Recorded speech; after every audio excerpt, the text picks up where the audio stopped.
Hello everyone, my name is Beate Engelhorn. I'm the director of the House of Architecture in Graz, and this house is dedicated to communicate architecture and urban planning in its various fields.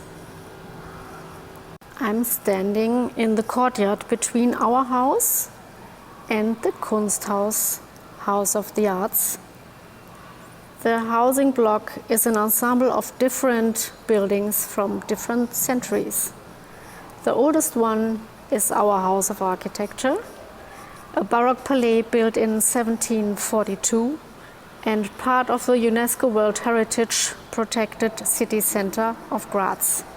The Iron House around the corner was built in 1850, and the Kunsthaus, House of the Arts, was completed in 2003, and with its main facade situated directly in front of the torrent moor. This combination of new and ancient architecture of different centuries next to the wild natural river is the very inspiring context we are working in. It's a built expression of continuity and building over time. And that's why I decided to present the lecture of Phineas Harper in our room for the Future Architecture platform. He is Deputy Director of the Architecture Foundation in London and curated the Architecture Prize for Styria in 2019. His selected works were presented in a publication called Gestures in Time. The winning project in 2019 is a church from the 12th century, the Basilica Maria Zell.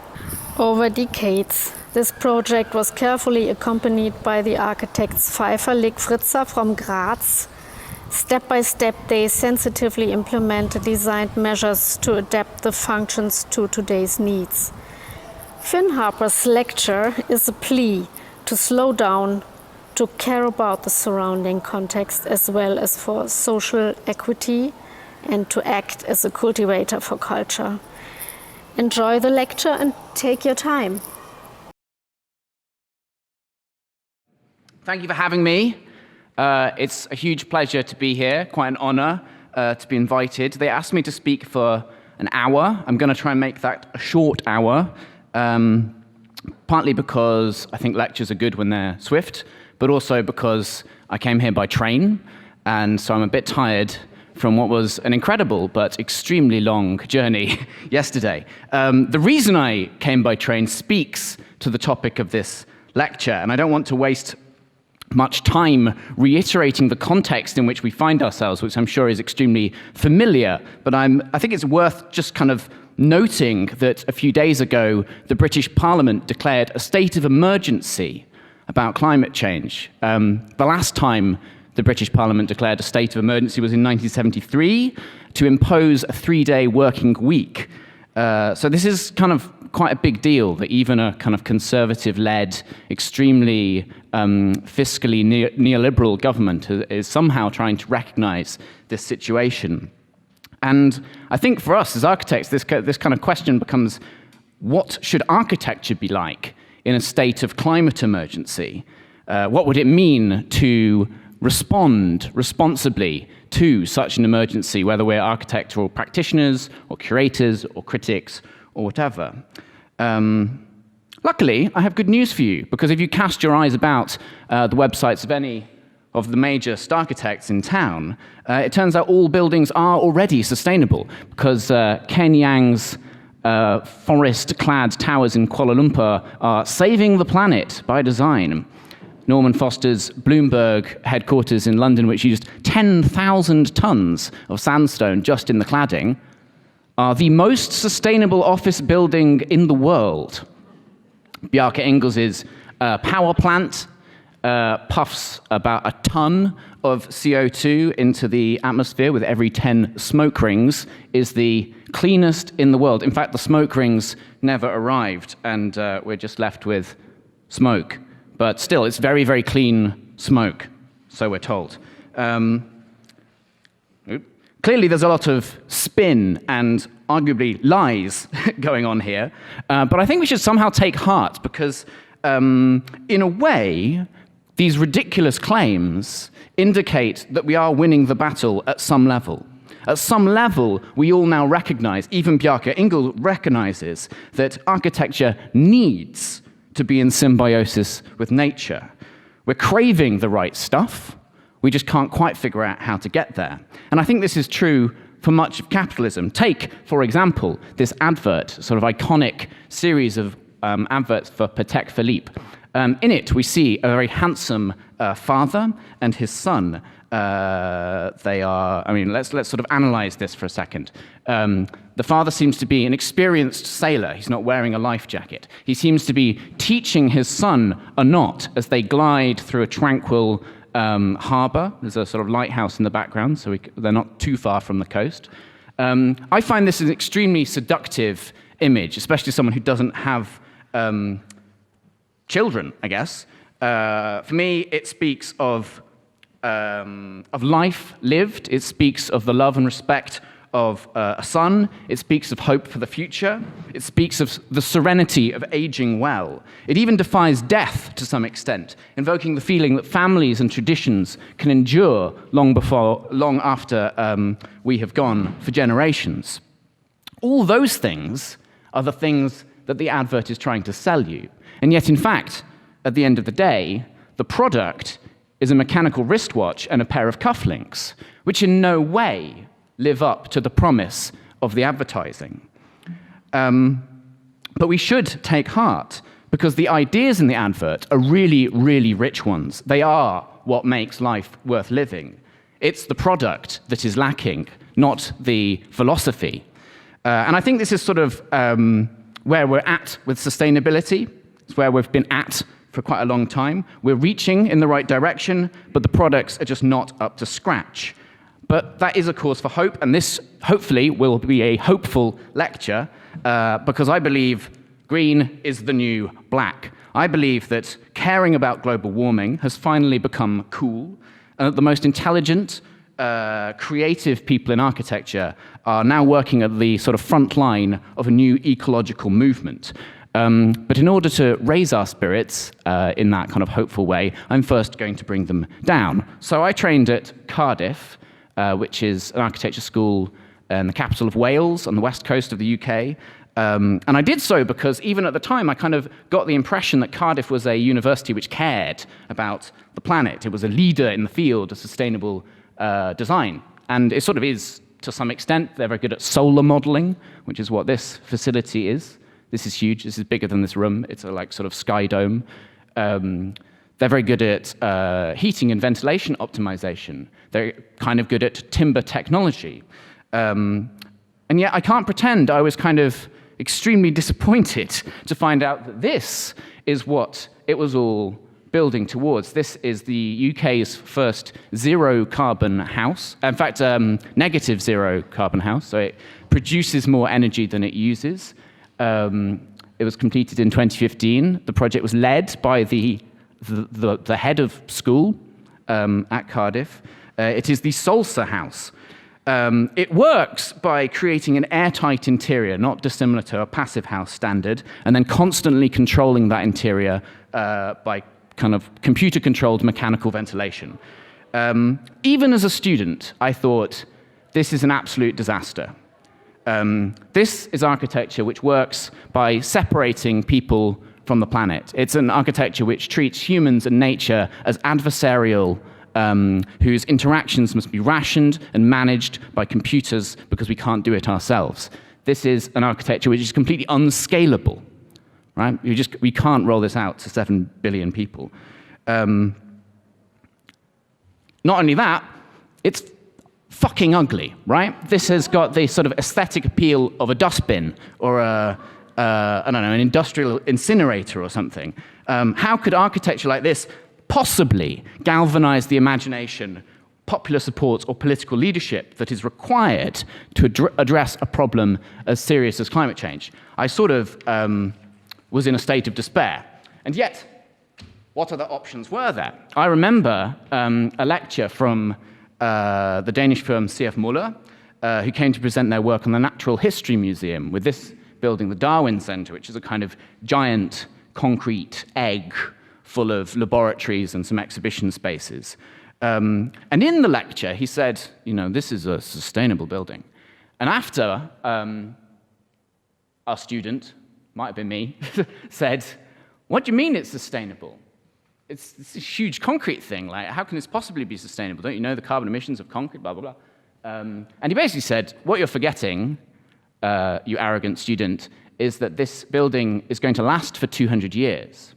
And so it doesn't matter that it emits a lot of carbon now, because you can divide that carbon emission over 200 years to get a per year emission, and that is what you should be focusing on. Go back to studio and stop asking difficult questions. But of course, we now know he was dead wrong, because the urgency of the situation is far more pressing than a 200-year time frame can allow. We now know that the impact of hitting certain ecological tipping points has the potential risk of triggering a series of snowballing climate cascades. The IPCC report, which came out last year, is grave as it is categorical, and says that basically a rise of 1.5 degrees then makes further rises far more likely and far more dangerous. And we've got about 12, well, we had about 12 years to avert that 1.5 degrees rise about a year ago. So the implications of this kind of new reality where we can't offset emissions over a long period of time is completely profound, I think, for us as designers. I don't think we've even started to sort of think about it fully. Potentially longevity itself, hard-wearingness, resilience, these kind of material values that we place so much passion into and kind of love into are no longer relevant for our current era. Maybe they need to be rethought or abandoned as we have to figure out this thing that we can't offset. Gases emitted now over the lifetime of even a fairly short building. So there's a new bottom line, essentially, is what I'm saying, which is just as cut emissions today. Like, you can't argue with that. But hold on, because isn't this exactly what we have building regulations for? Isn't this the whole point of all those certificates and standards and BREEAM in the UK and LEED in America and the Green Star in Australia, and I don't know what your one is, but you've got one too. Like, we all do. We have these energy performance evaluation criteria, right? Surely we don't have to worry about it, because as long as we're delivering to the standard, then things must be okay. We can kind of leave it to the politicians and the civil servants to figure out the right kind of specification.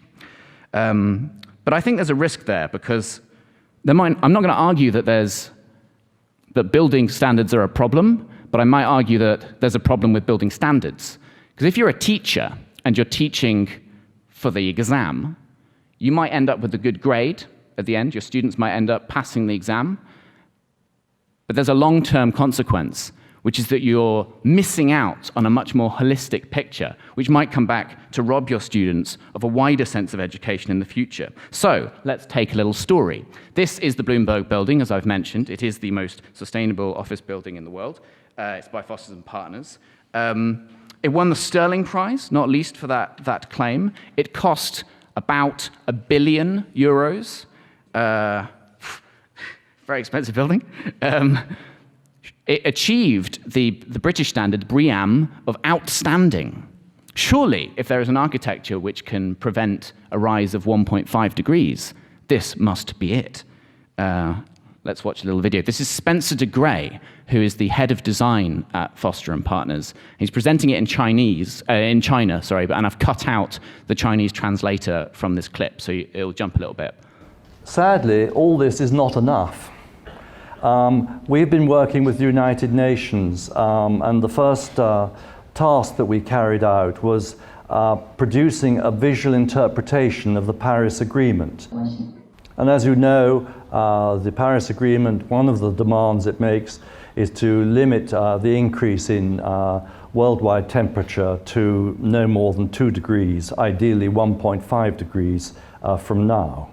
So all countries now have a standard by which they measure buildings. But as you can see here, the standards are very similar across the world. They mean the same sort of thing.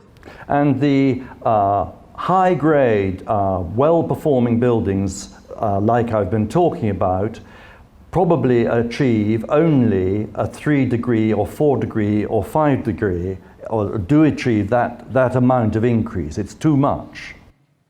Did you spot it? That's Bloomberg there, which Spencer has put on his own graph as a 3 degrees plus building.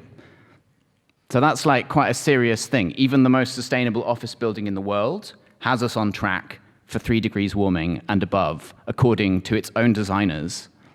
Even €1 billion from Mike Bloomberg and the entire expertise of Foster and Partners, who are very, very good architects, right, is still not enough to get us under the 1.5 degrees. So what on earth could be? De Grey reckons that what we need is just for building codes to become way stricter. I'm not entirely convinced by that approach. I think maybe something more holistic is necessary and that we can't kind of strong-arm this through the law. But I do know that he's right, that we need to go, that it's not enough. We need to go further and we need to go faster than Bloomberg. And I guess some people see this as like the end of architecture, right? That this is a kind of creative, miserablist dystopia in which all our decisions are taken out of our hands by this like more important but ultimately dull problem. And considering the kind of drabness of that zero-carbon salsa house I showed you, I can sort of see where they're coming from, but I don't feel that way. I think this moment is extraordinarily exciting. I think it will push architecture to be more vivacious and more enmeshed with living processes and human culture and the natural world. I've sort of done the somber bit now. Hopefully the rest of the lecture can be an attempt to share some of that excitement and why I'm optimistic about this, and discuss the ways that architecture could, must, and arguably already is launching itself into an era of ecological design that is more sustainable than Bloomberg and is more vivacious than that horrible salsa house I showed you. So, yeah. The logic of the Darwin Center, that big 200-year concrete building, is kind of dead. Tough buildings that last for a long time but emit a lot of carbon now is maybe not a paradigm we can afford to maintain. So what alternatives are there? Potentially, one alternative is a culture of repair, one where buildings are actually quite weak. They're not particularly resistant to elements, but are in fact topped up with repair and maintenance almost constantly on a sort of regular basis, but that this repair and maintenance is hyper low impact and a source of cultural richness. So I'm going to do the first kind of section of the lecture on the potential of repair, the architecture repair. So this is the Agar map of London from 1664. It was made from a series of woodblock prints. It's kind of a unique historic artifact from that era. And I think one of the things that's striking about it is that the city that we see is almost entirely a kind of wash of timber, wattle and daub, thatch, lime, and cob. Mostly organic materials, relatively easily worked, fairly poor longevity in the grand scheme of things, and requiring regular repair, but naturally occurring, naturally replenishing, and hyper-low impact. And then there are a few buildings, like a church or a castle, which are built in a different way, with extremely tough materials like stone, metal, brick, slate, stained glass, and so on. And they take a very, very long time to build. So long in some cases that a single mason can't possibly see the whole building through in their lifetime. And projects have to be handed over from generation to generation during the construction process. Now, medieval architecture is not necessarily a model to copy, but I think there's an interesting alternative paradigm at play here, an architectural culture of the short and the very, very long term, but not really of the middle term. And what would it mean to apply such a paradigm to contemporary architecture, to kind of fall out of love with longevity and fall in love with an idea that good architecture is constantly being topped up through maintenance. Such a paradigm might seem wasteful, but that is because we are fundamentally confused about the impact of material specifications. What might that look like? So, this is in Burgenland. This is an example of thatching. It's not so far from here. Thatch, of course, can be found all over the world, in Switzerland, in America, Bali, what's that? India, Germany, and the UK, and and so on. It's pretty much as widespread as people and plants are. It's an amazing material in one way. Ecologically, it grows very fast. It sequesters a bit of carbon. It keeps the rain out. It keeps the heat in. The problem with thatch is that its maintenance requirements are very high. This kind of thatching needs replacing every sort of 10 to 15 years. And so we don't specify it very much because we don't want to spend money on replacing something every 10 to 15 years, especially not when labor costs are so high. But this is a kind of vicious cycle, of course, because if you're not specifying thatch, then you're depleting the demand for thatch, which depletes the sort of skill set of thatchers, which means that the price of thatching goes up, which means you specify less, and so on. What would it mean to completely rethink this cycle and to promote thatch, not despite its maintenance requirements, but because of them? It shouldn't actually be that hard to imagine when you consider the lengths to which high-tech architecture goes to achieve its kind of moral, material claims. So high-performance glass, like that specified by Norman Foster for the HSBC building, doesn't require a lot of maintenance, but it does require a lot of cleaning. Rather than seeing that as a fundamental barrier to its implementation, the high-tech architects deploy cleaning cranes as architecture, seen here in Hong Kong, here in London. All of these blue things are cleaning cranes. This is a new tower that's just gone up on the South Bank, where the whole top kind of lifts off in this giant cleaning crane to lower people down the side. This is a form of maintenance as architecture. So I guess I'm thinking, like, what if we're okay with it for cleaning, what would it mean to apply a similar kind of thinking to maintenance at large? One possibility is to think about how a culture of repair might express itself through architecture at the community or a civic scale. This is, of course, the Great Mosque in Djenné, Great Mosque of Djenné in Mali. It was rebuilt at the start of the 20th century. Its construction is mud bricks with mud plaster on the outside. I kind of reckon most of you know this already, but those wooden posts are not fortifications. They are scaffolding, and they are to enable every year a huge number of people come out and re-plaster the entire outside of the mosque in this kind of bizarre but fascinating civic ceremony. So the scaffolding is both kind of decorative, and it is an architecture entirely dedicated to its own maintenance. And I think that duality is something that we can see elsewhere in design history, and possibly as a source to consider. So let's go to Japan.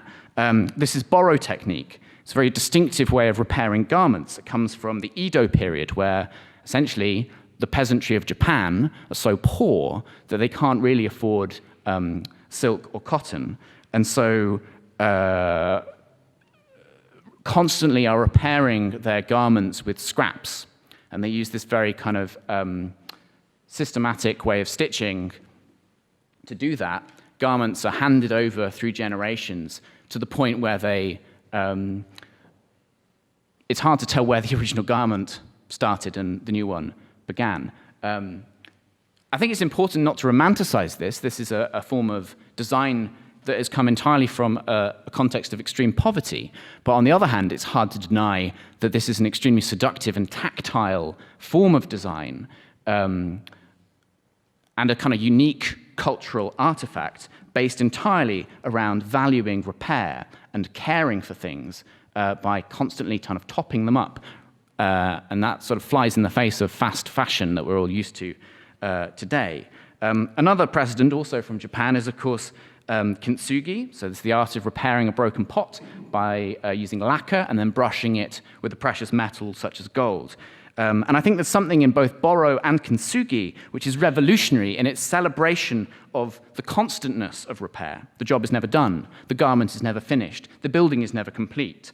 What would it mean to apply this kind of logic to building maintenance in a paradigm where constant act of repair is valued maybe more than something being pristine?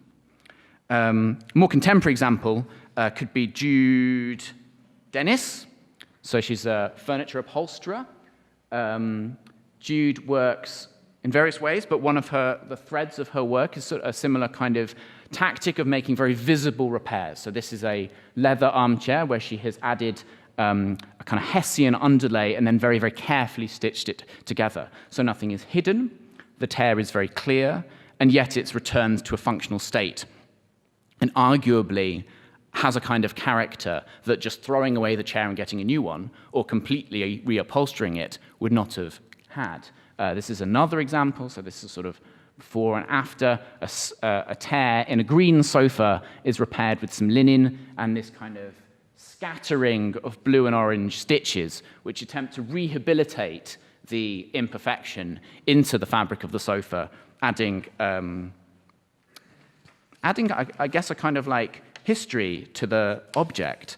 Of course, Jude Dennis's work and the Japanese examples are in danger of being kind of a bit posh and artisanal, maybe, like, you know, appealing to a certain set of tastes. It's kind of hard to imagine them being very popular on the high street. But on the other hand, I think one of the most persuasive ideas of a culture of repair expressing itself through design is one of the most familiar, the heavy metal biker jacket. What is it called? The battle jacket. So I don't know if you're all metal fans, but the way that the battle jacket works is that you have a leather or a denim garment, and instead of getting several of them, you just have one, and over time you add more and more patches and badges from gigs and festivals that you've gone to. So over time, these things start to tell a very rich story about their owner's musical taste and their travels, and they're kept and they're cared for. And of course, all this wear means inevitably they take a bit of a beating. Holes appear, they are patched up, but you're always going to have some fraying edges, right? But the very aesthetic of heavy metal, rather than seeing this as a problem, accommodates these imperfections within its overall point, right? It's hard to imagine a version of heavy metal that is like sharp lines and everything's got from cos. It just wouldn't make sense. So I wonder if there's some of our assumptions about what counts as good taste in architecture that we need to revisit to accommodate this new paradigm.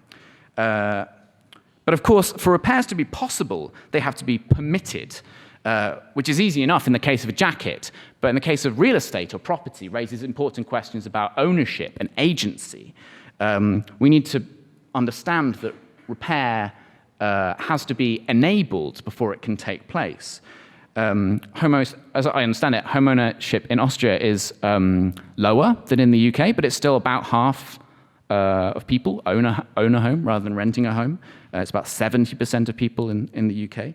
The reason it's so prevalent in the UK is because of a very strong political campaign to persuade the British that they wanted to own homes, led by this person, Margaret Thatcher.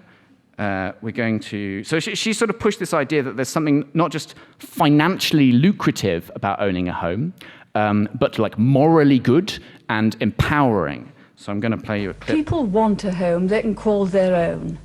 The last Conservative government... Why did it do that?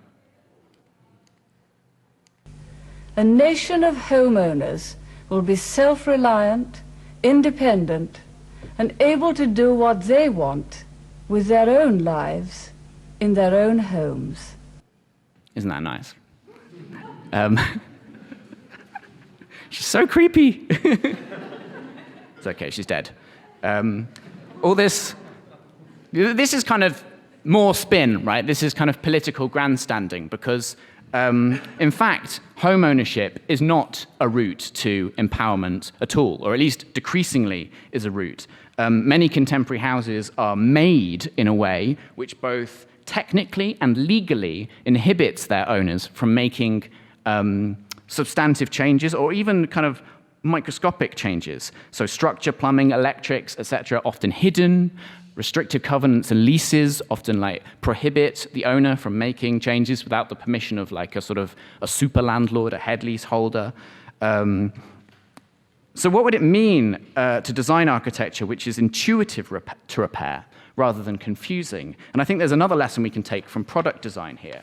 So part of the reason that we create so much electrical waste is because electrical products are designed to appear hard to repair. You can think of like the vacuum-formed or sort of injection-molded kettle, which has all these kind of very bespoke-looking pieces, even though actually a kettle is an incredibly rudimentary piece of kit. It is just electricity running through a like hot bit of metal. So the product designer Jesse Howard has created these. They are transparent tools. The idea is to explore what a product might look like if it was intuitively simple to repair, at least so people have a go, rather than just throwing it out and buying another one. So that's a toaster, that's a kettle, that is a vacuum cleaner. And I can sort of, these are all like familiar objects, right? These are the sort of parts of the vacuum cleaner are no longer look like they need an engineer to really like get your head round. It sort of makes, I could probably do this, yeah, whatever. You could kind of fix it. So what's the kind of architectural equivalent of this intuitiveness? Is it something as simple as exposing cables and plumbing rather than concealing them? Or maybe the change is more about information. Do you remember when cars used to come with this big manual which told you everything about your car, and it had all the, all the schematics of the engine, and you could sort of like, even if you didn't know anything about cars, you could sort of have a look at the manual and feel a little bit more informed. Now, of course, this doesn't happen because cars are digitally controlled, and in many cases you need a special device just to read the kind of brain of the car to understand what's going on inside it, let alone to make any changes. So what would a residence manual mean for architecture, which has all the electricity cable layouts, all the, there's 600 battens between this wall and this, like a whole package of information that empowers the resident or the owner to make changes if they choose to. That's not necessarily an architectural proposal, but I think it would have architectural consequences pretty quickly. For me, I think one of the most intriguing examples of a culture of repair is possibly one of the most old and the most striking. So we're going back to Japan. This is the Ise Shrine in my prefecture. So what happens here is every 2 decades, for about the last 1,300 years, the entire community tear down the shrine and they rebuild it in this, it's called the Shinnekin Sengu ceremony. And they don't add to the shrine, they don't give it new resources or a better lavatory or whatever. It is a cultural outpouring of energy in an act of collective architectural remaking. This is a sort of repair as civic celebration idea. It's a different situation to the battle jacket or the thatch, because we're not just topping up here, we're completely redoing it, which might seem kind of wasteful, right? Like, didn't need tearing down. And you can address that in 2 ways. From a material point of view, it's not wasteful at all, because as long as you're replanting your trees and managing your forest responsibly, timber sequesters carbon, so the more timber you use, the better, to some extent. But surely, what about all this kind of human energy that's being frittered away every 20 years? Isn't that problematic? To answer that question, I think we need to move on to the next section of the lecture, which is about time and how we value it, which really is what's called economics. So I think there's a tendency to think of economics as a kind of phenomenon, something like gravity or the weather, that has these kind of intrinsic, powerful, internal forces to it. But really, economics is just a social science. It's a way of examining all this kind of complex stuff that's happening in the world, like trade and Bitcoin and inflation and yogurt, and try to engage with it, hopefully to make it better, or at least to make some money out of it. And the mistake that I think a lot of us have made is to think that this economy, the current economy, is the economy. It's like the only possible one, rather than just one of many potential economies that we could choose to adopt if we wanted to. And just as in architecture we talk about different forms and different kind of architectural languages, different technologies and so on, I think as kind of amateur economists, we should also be thinking about different kinds of economy and the impacts that they might have on the way that we relate to each other and the planet. What does that have to do with architecture? Well, architecture is an economic product, whether you're living in a neoliberal era like today, or you're living in a very planned economy like Soviet Russia, or you're living in a feudal economy in medieval Europe. The buildings that you are building are a kind of direct consequence of the values that are set up by your economy. And this, for me, is the key question when we think about economics, which is, what should we value as a society? What should we value? You can think about that while I drink this water.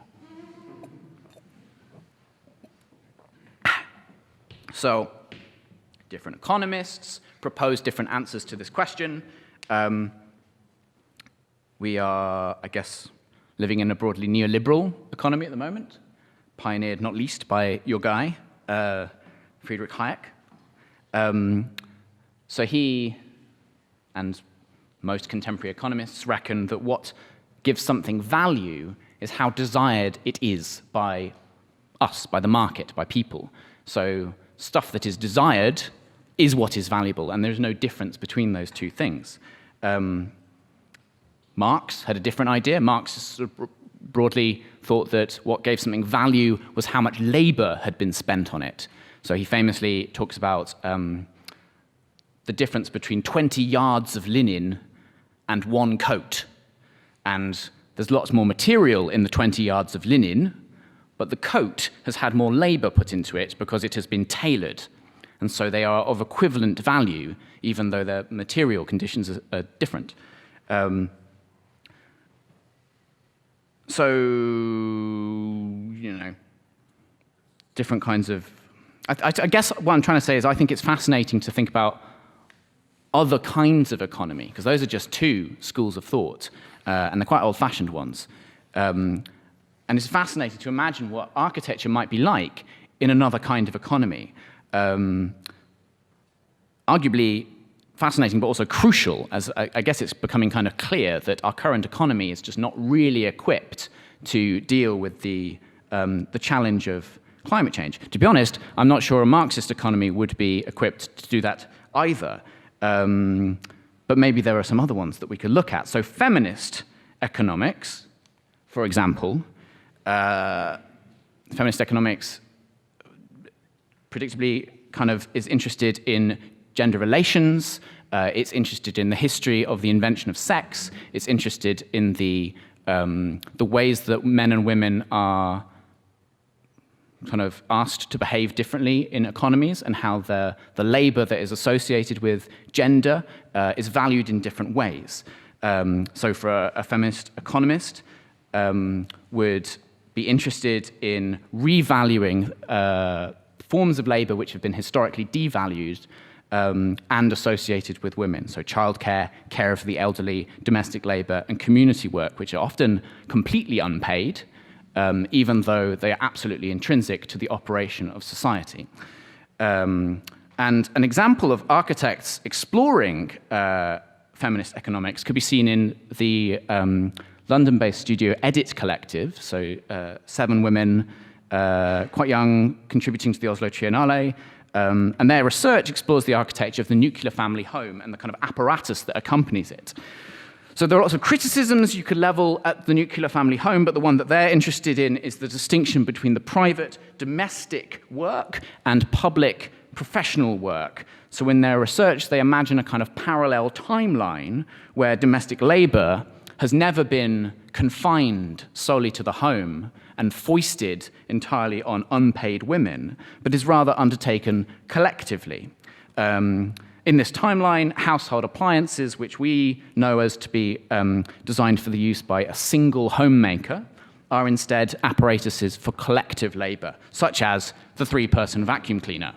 Now, this is a provocation. It's not necessarily a design proposal, but I think it's actually closer than you might think. So take, for example, heating. One time, boiling water and heating a home was domestic labor and would largely be carried out firmly by the woman of the household. So it was drudgery, it was arduous, it was time-consuming, etc. Then, at some point in the 20th century, something changes. Boiling water becomes partly mechanized and, in some cases, collectivized. Boiling water, the kind of creation of boiling water systems switches from being domestic work to professional work and starts to be undertaken by men. One of the largest trade unions in the UK is the Boiler Workers Union, which comes from this very dramatic shift where an entire part of unpaid work suddenly becomes paid and done by different people. This kind of reaches an architectural peak with Erno Goldfinger's Trellick Tower, who builds a 3-story collective boiler room, literally and figuratively higher in status than any of the flats in Trellick Tower in Kensington, with the best views in the city at the time. So what was once unpaid drudgery, hidden from sight, is now celebrated through architecture. The question really is, why haven't other forms of domestic labor, which still largely fall to women, even today, made that same jump? And could there be a parallel universe where Goldfinger put shared creches or cooking facilities in this space rather than boiling equipment? But one of the reasons the architecture of collectivization will struggle to flourish in the current economy is because of our constant prioritization of something called economic growth, which is just the growth of GDP. And GDP is just everything that we spend in a year added together. And the problem with GDP is that it's a very poor measure of societal success. So lots of things that are clearly not very good are good for GDP. So if lots of people suddenly got ill and you had to have lots of ambulances driving around to pick up those people, and all those ambulance drivers need to be paid, and all the petrol that went into that would all be good for GDP, but it would actually be an epidemic that was potentially killing, certainly making a lot of people miserable. Similarly, prisons are good for GDP, right? Big facilities with lots of infrastructure and lots of staff, terrible for society. So GDP is like an extremely blunt tool for a 21st century view of the health of an economy, and yet it's the thing that all politicians use. So if an economy is shrinking, it's a recession, that's a disaster, it's bad. If the economy is growing, good, gravy, business can continue. The question really, though, is can growth continue forever? Can GDP continue to rise? And this brings us on to the next section, which is about hamsters. It's a baby hamster. Hamsters, from birth until puberty, double in size every week. They grow pretty fast. If this rate of growth continued, by its first birthday, a hamster would weigh 9 billion tons and be capable of consuming the entire global corn crop within less than a day. in 1 year of growth. There he goes. Anyway, so we've long known, really, that infinite growth is not possible. It doesn't happen in nature. There are no instances of infinite growth. There are instances of unexplained growth in healthy organisms, and we get very worried about them when you go to the doctor and they say, oh, you've got a growth. That's an alarming piece of news to hear. But for some reason with the economy, we're like, yeah, grow it forever, that will probably work. And yet there's a problem, because there seems to be a link between economic growth and carbon emissions, which is what we're trying to bring down. So that's a kind of graph making that point. In fact, the only time in the last 2 decades when carbon emissions fell was in 2008-9, just after the financial crash, when the global economy was shrinking. So can growth last forever? Potentially not. Even if you kind of somehow dealt with the carbon emissions problem by like pumping them all into space or something, growth probably can't continue anyway. So take energy consumption growth, which grows broadly in line with economic growth. It's about 3% a year.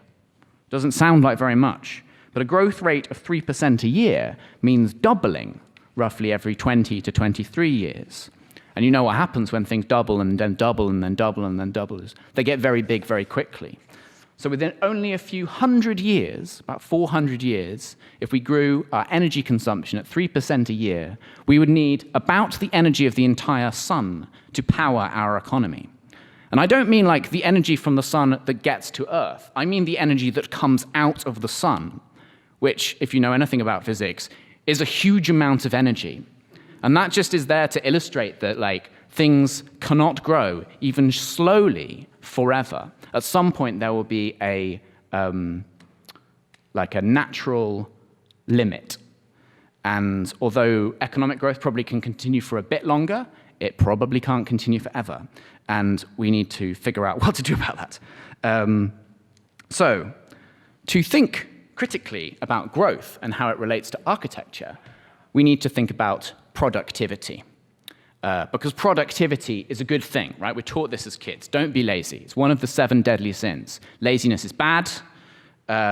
You should be productive with your time. Architecture school is like a hellscape of productivity, with students being like pummeled into being more productive by their tutors. But productivity in economic terms is just adding more to the economy in a smaller amount of time. And as we've just discussed, adding to the economy might not be such a great thing. So maybe productivity is not such a great thing.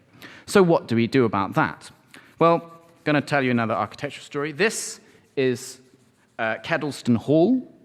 Well, this isn't Keddlestone Hall, but this is the grounds of Keddlestone Hall. It's from 1759 in the UK. And these are the hears. They are a family of trumpets, that's Keddlestone Hall, there, dotted around the landscape of this country manor. What are they doing? Here they are. One of them is pointing at the sky, one of them is pointing at the water. Well, the answer is that they are auditory soundscape devices. They're kind of viewing platforms for noise. They are kind of tools to enable people to stop and take in their surroundings in a fairly unactive, passive kind of just taking it in, listen to the stuff. They are, in other words, the architectural justification to do very, very little for a bit of time. I would argue they are dépense machines. So, new word. If you take one thing away from this lecture, take this word away, dépense, because it is a key plank in the economic theory of degrowth. So dépense was coined by the French writer Georges Bataille. He was an artist. These are some of his paintings, but he's also a philosopher. And it means spent in French, but Bataille uses it to mean cultural energy that is put into activities that are fundamentally unproductive. So Bataille says all humans have a load of energy. Whether you're a society or an individual, you have some energy. Some of that you need to spend on servile acts like eating, sleeping, going to the loo. But then you have this excess energy. And for him, it's your confrontation with that excess energy that is the sort of big question in life. It's kind of his central philosophical thought. And Bataille argues that throughout civilizational history, cultures have invented ways to eat up this potential energy in acts which are not servile. They don't have an external output, but they do have a very intense cultural kind of moment. So things like mourning, many of our hobbies, which we don't do for money, we do for the love of the thing. Prayer, no one ever got rich by praying.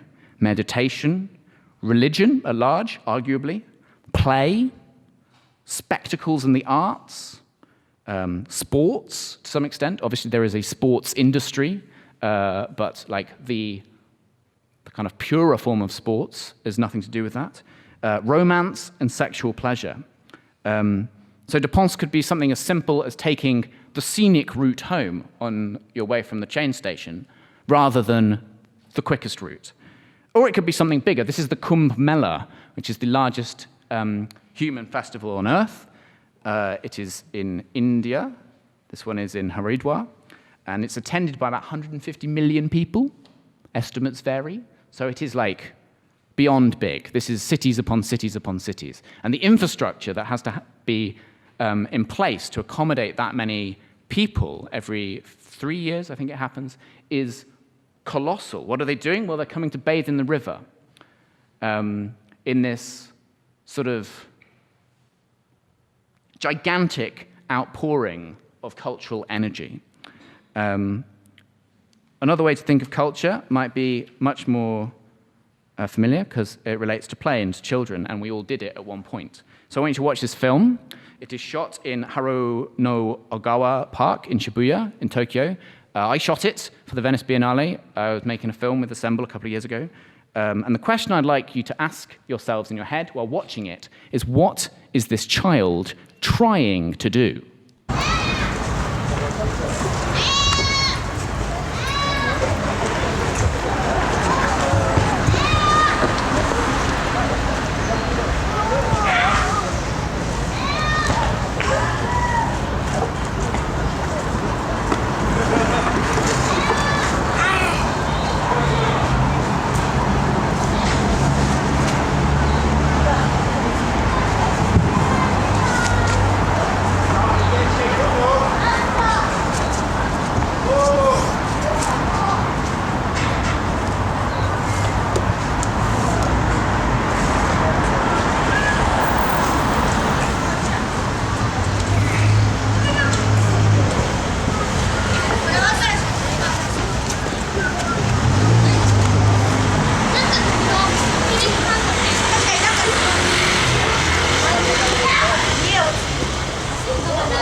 Of course, it was a bad question.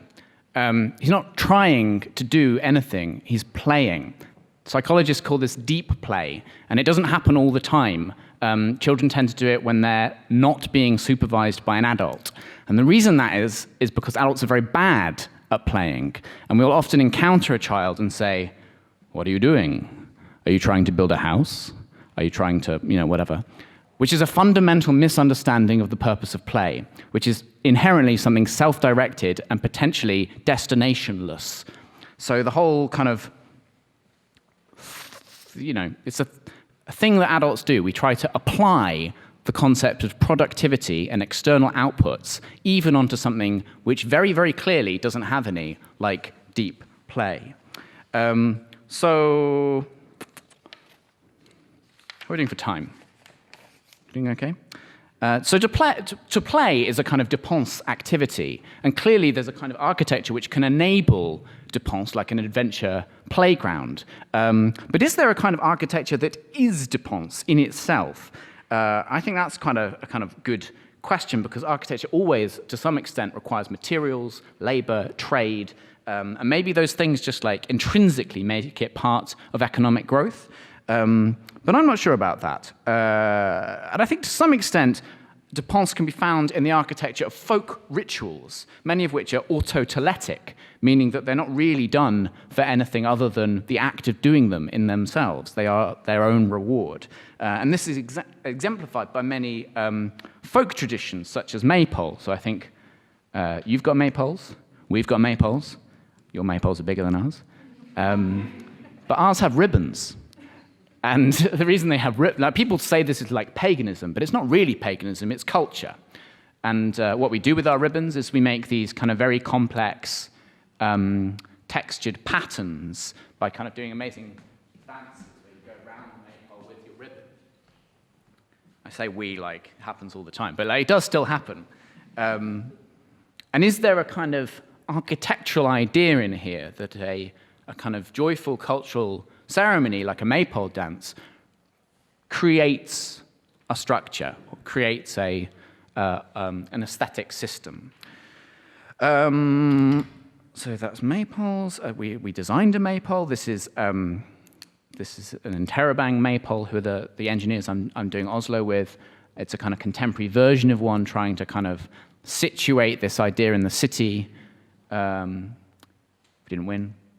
But another sort of interesting example of dépense in architecture can maybe be found in death, because mourning has very little economic productivity associated with it. All right, there's like funeral directors to some extent, but really it's this thing that we do, that we have to do, and we're not doing it for any like clear goal. There's no external output.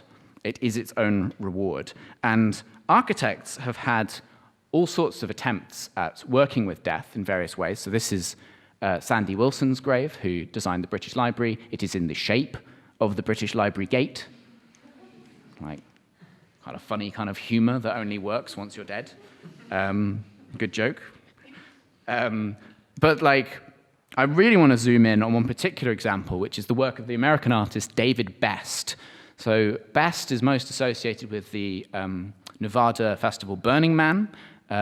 He kind of invented that weird tradition they have at the end where they burn a temple that is in the middle of their horseshoe thing. But it wasn't intentional. So what happened was in 2000, in the Black Rock Desert, he was building just a normal pavilion. In fact, he's building it with a group of like young students, some of them architects, out of the negatives from giant dinosaur construction kits. So you can sort of see the kind of neck bones from a diplodocus or something in there. They've got all this spare wood. And while they're building it, Michael Heflin, who's one of Best's team, dies in a motorcycle accident. And the team are cut to pieces. They're very young. They haven't really hit death before. They haven't encountered it very much in their families. And they don't know what to do, and they think about giving up the project, and instead they continue and find that the process of making this thing to be cathartic in itself. And then on the penultimate night of the festival, they set it on fire. And David Best, draws some public together and says, this is what happened, this is in memory of Michael, but any of you who want to leave messages to people that you've lost, please do. And loads of people do. There's a sort of, it's swarmed with people leaving messages, expressing loss, expressing grief, and then they set it on fire, and that is the sort of start of the temple tradition. The next year, they build the Temple of Tears, which is dedicated to victims of suicide, but again, lots and lots of people with other forms of loss use it as a vehicle to shed some of that pain.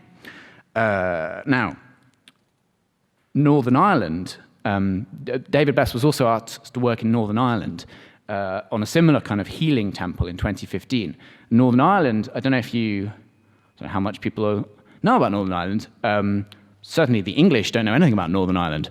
But Northern Ireland is the site of the longest continuous British Army military campaign. The Troubles, as they are euphemistically referred to, was a civil war between the Catholics and the Protestants that lasted for decades, and to an extent still does. There was a journalist killed just a couple of weeks ago.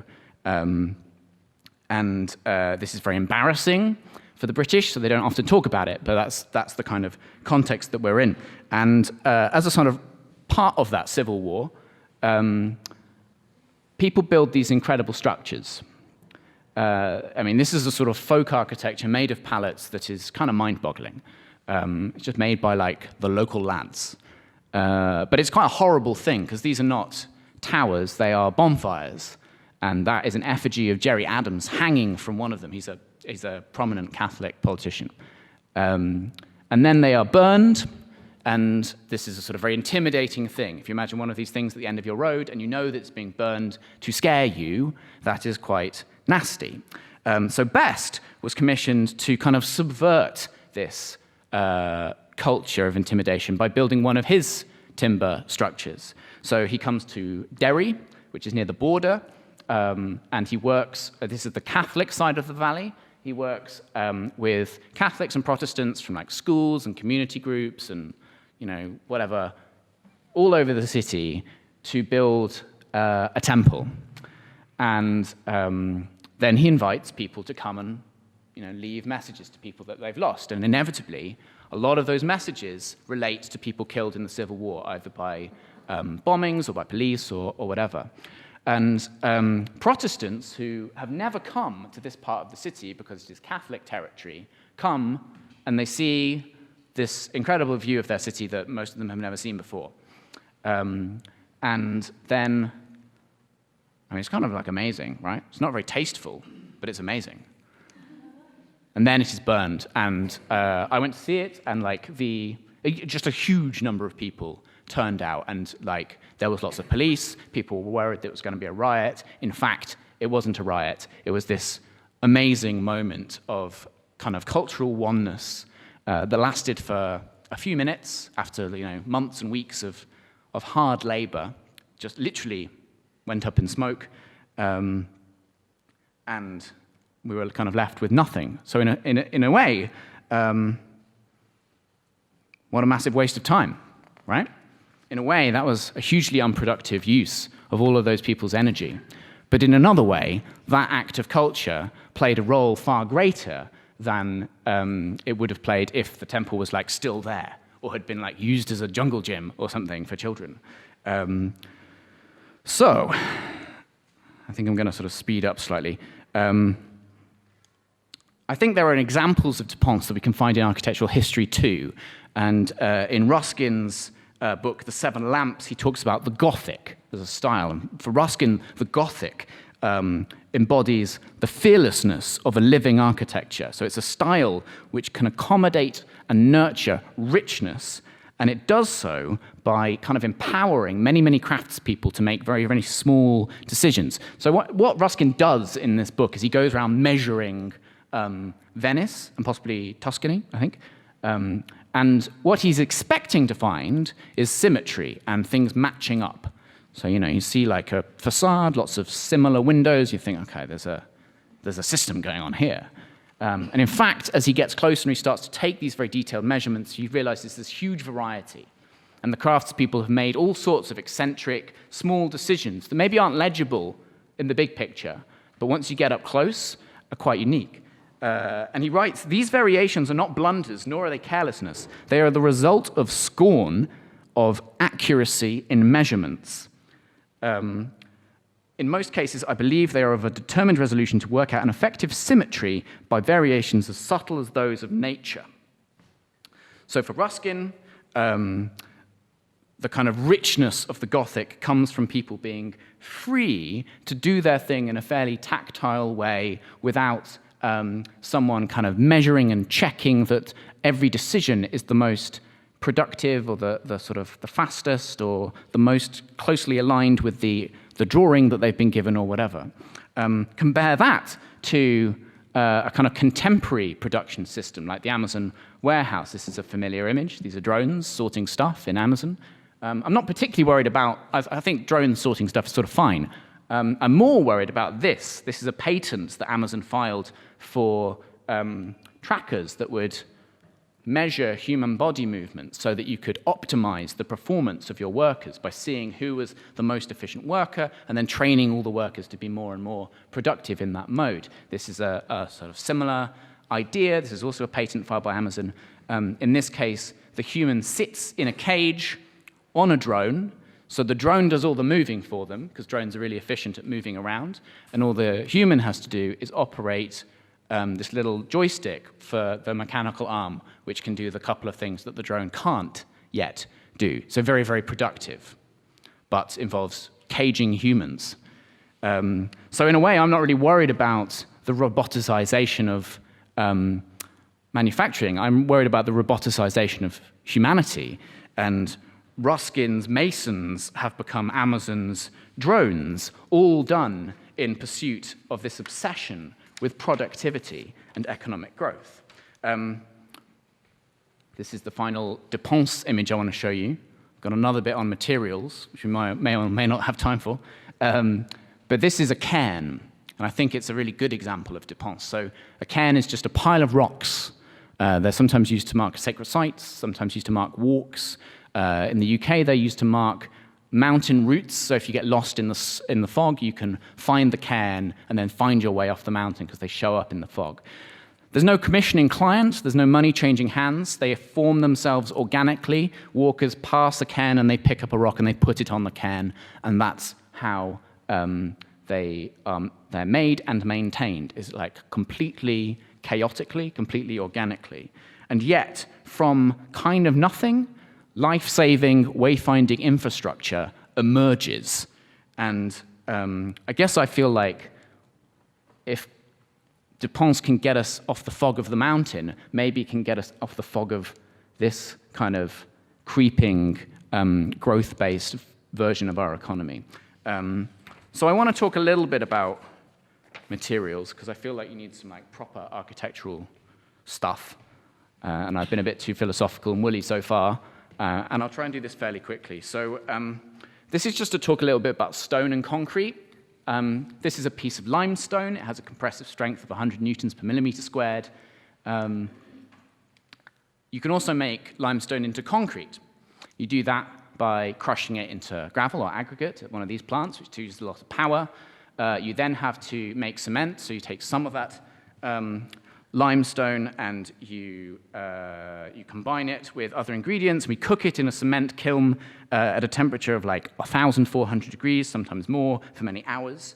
This takes up a lot of energy, emits a huge amount of gas of like all sorts of kinds. Cement comes out as a thing called clinker, which we smash again to make cement powder, which we then take to a concrete plant. Here we mix it with more smashed limestone and water to make concrete. And then we build a load of single-use formwork out of timber, which we throw away, and we're left with concrete, which has a compressive strength of 40 newtons per millimeter squared. You know, these are general figures, but so what that means is that stone versus concrete, if you compare their strength to carbon footprint, is about 24 times higher performing. And yet, when I was at architecture school, I was told that like stone was old-fashioned and that couldn't really be used and was like not a viable building product anymore. So I want to talk about some actually smart materials, and I think stone is one of those actually smart materials. We hear a lot about smart materials, which are like photovoltaic T-shirts and things that change color if you're sad, or I don't know, like a fabric that can take a certain shape if you run an electrical current through it, graphene that can go down to 1 atom thick, Vantablack, which absorbs 98.8% of light, and so on. I don't think those are smart materials. Those are novelty materials. They are silly materials. I'm not against them, but they're not smart. Stone is smart because of that. And so we being in Terabang, tried to explore this. We thought, well, what's concrete used for? It's used for concrete frames, quite a lot, slab, construction, big frames. And so could you make a suspended floor out of stone? And this was our kind of attempt at that. So you take stone tiles, you clip them together at the corners, and you hold down the edges, which is what this drawing is trying to indicate. If you don't hold it down, it falls off, but if you hold it down, they become very stiff. Potentially, with this kind of technology, you could create an entire framing system using thin pieces of stone. So we did it. This is in the Victoria and Albert Museum. These pieces of stone are 30, hang on, let me get this right. So we're spanning 3 meters here. 3 meters. We're using 40 millimeters deep stone tiles. That's less than half the thickness that we'd need if we were doing reinforced concrete. It's also less than half the embodied energy, and it's less than a quarter of the embodied carbon of a reinforced concrete floor, spanning exactly the same distance, doing exactly the same job. So could it be time for a return to the Stone Age? Here are a couple of examples from Webb Yates's work, the engineers I work with. That's a solid stone staircase made, well, not solid, it's made of pieces, but it's a stone staircase. That is a stone load-bearing facade. All the floor slabs cantilever back from the stone. It's not cladding. Another material-led architecture studio, which I think is worth examining, is Practice. These images have not been published. I sort of strong-armed them into sending them to me for this, because I think they're kind of interesting. This is a house they've done in Greenwich. And the material strategy here is to use incredibly thick wood and a kind of hemp lime insulating infill, which you see here. And you might be thinking, that's a lot of wood. This is just a 3-story house. Do we need that much wood? Isn't that ridiculous? But their argument is wood sequesters carbon. The more wood you use, the better. And this is the kind of architecture they're working on. But in fact, this is a prototype, because the problem with hemp lime is great in many ways, right? It is thermal mass. It is also insulating. It is naturally resistant to bugs. It is cheap. And it is incredibly low emissions. But no one makes it in factories, right? You can't specify it from a catalog. It's a very wet trade. You have to kind of bung it in by hand. So the next thing that Practice are working on is actually a factory to produce this stuff at scale. And this is a kind of prototype that they're working on. This is another house. But this time, same kind of technology, but this time all of these pieces are prefabricated. So you build this sort of timber cassette, and then you bung it full of hemp lime, and then you just crane the pieces on. And I'm kind of interested in that idea of architecture sort of giving up, in a way, on designing a building and actually designing the product that then designs the building. And one of the things that I'm most excited about is like, I feel like a lot of contemporary architecture is so insubstantial. Like, it's kind of made of air. It's just like high-performance layers stacked up. This one's not bad because it's clad in bricks, but this is a very familiar British detail where you actually have 8 different layers, each doing a different thing. And call me like romantic, but there's something kind of unappealing about this, where there's something very appealing about a more solid kind of architecture, a kind of older architecture that is stereotomic, that feels like it is of the earth. And I'm very excited by the possibility of what Practice are doing, because it inherently is thick and simple. Like, this is one material that does all the stuff because it is breathable and moisture can pass through it, so you don't need your vapor-proof barrier, you don't need your damp-proof membrane, and so on. This is a test we did when I was a student, so a long time ago. This is a hemp and lime vault to kind of see whether this material could actually become a load-bearing, spanning element on its own. And we didn't do the geometry very well. So, in fact, the weak point was just like there, obviously. But it did take a significant load, and there's no reinforcement in here at all. It is just hemp and lime. So just a few more examples of some of these kind of people using materials in a different way. BC architects in Belgium turning construction sites into mines of resources. So, Belgium excavates, Brussels and Flanders alone excavate 22 million tons of earthwork every year. 75% of that is non-polluted, and 40% of that just goes into road building, and then 60% goes into landfill, goes into like filling up quarries. What if you took some of that incredible waste and turned it into clay plaster or turned it into earth bricks? This is a project by some Canadians. They're called DDMMYYY, and they're testing the viability of creating structural elements from aggregate, but instead of casting the aggregate together, which is often the bit that uses the cement and therefore causes the emissions, you put it in a bag, right? You create a high-performance bag, and then you just fill it full of your building rubble or whatever.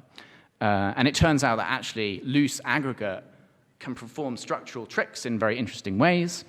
We're going to try and build one of these that's 9 meters high in Oslo. We may or may not succeed, but at a small scale, there's something quite exciting here about a potential of using rubble without casting process that I think inherently suggests a kind of architectural language, which is ultimately like what gets my heart beating, rather than all the kind of emissions stuff.